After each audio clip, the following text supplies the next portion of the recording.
পতিত সরকারের গাজীপুরের সাবেক মেয়র জাহাঙ্গীর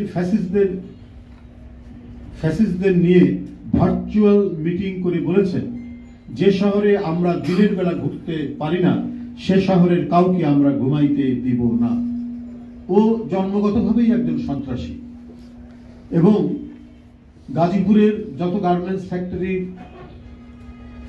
ঝুট ব্যবসা থেকে শুরু করে নানা ধরনের সন্ত্রাসীমূলক কর্মকাণ্ডের সাথে সে যুক্ত।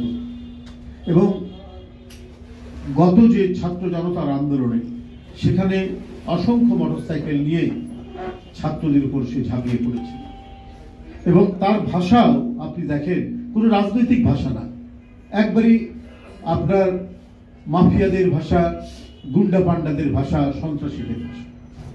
এবং এদেরকে শেখ হাসিনা বিগত 17 বছরে এদেরকেই সংগ্রহ করেছেন, এদেরকেই গুরুত্বপূর্ণ দায়িত্ব দিয়েছেন, এদেরকে মেয়র বানিয়েছেন। কারণ নির্বাচিত হওয়া তো ছিল একটা অলীক স্বপ্ন শেখ হাসিনা আমলে। সে যেটাই বলতো নির্বাচন কমিশন তাকেই জিতিয়ে দিত। এই কারণেই তারা মেয়র হয়েছেন, বিভিন্ন এলাকায় সন্ত্রাসীর উপজেলা চেয়ারম্যান হয়েছেন, এমপি হয়েছেন। লীগের নয়া প্রজেক্টের মাস্টার প্ল্যানারদের একজন সে। এমন ভয়ঙ্কর সন্ত্রাসীকে এখনো গ্রেপ্তার করতে না পারা সরকারের চরম ব্যর্থতা। দুর্নীতির মাফিয়া চক্রের অন্যতম শিখণ্ডী পলাতক সাবেক আইজিপি বেনজির আহমেদ ফ্যাসিস্ট সরকারের অনুসারীদের সঙ্গে ভার্চুয়াল কনফারেন্সে ষড়যন্ত্রমূলক সভা করছে। বাংলাদেশে যত গুম খুন, বিচার বহির্ভূত হত্যার একজন প্রধান বাস্তবায়নকারী ছিল এই বেনজির আহমেদ এবং শেখ হাসিনার পক্ষে প্রকাশ্য আন্দোলনকারীদেরকে গুলি করতে তিনি পুলিশ বাহিনীকে উৎসাহিত করতেন, ধমক দিতেন, হুমকি দিতেন, বলতেন বন্দুক তোমাদেরকে দেওয়া হয়েছে মানে ঘাড়ে রাখার জন্য, গুলি দেওয়া হয়েছে তোমাদের পকেটে রাখার জন্য।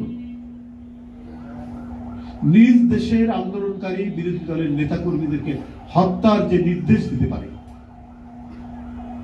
সে কত ভয়ঙ্কর শেখ হাসিনার সকল হিংস্র কর্মকাণ্ডের সহযোগী ছিলেন তা আপনারা সহজেই অনুমান করতে পারেন।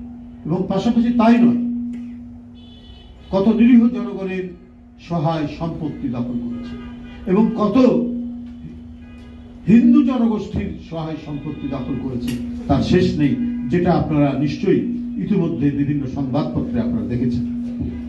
সেই বেনজির সাহেব এখন ভার্চুয়াল মিটিং করছেন সমাজের মধ্যে অস্থিরতা তৈরি করার জন্য, দেশের মধ্যে একটা অরাজকতা তৈরি করার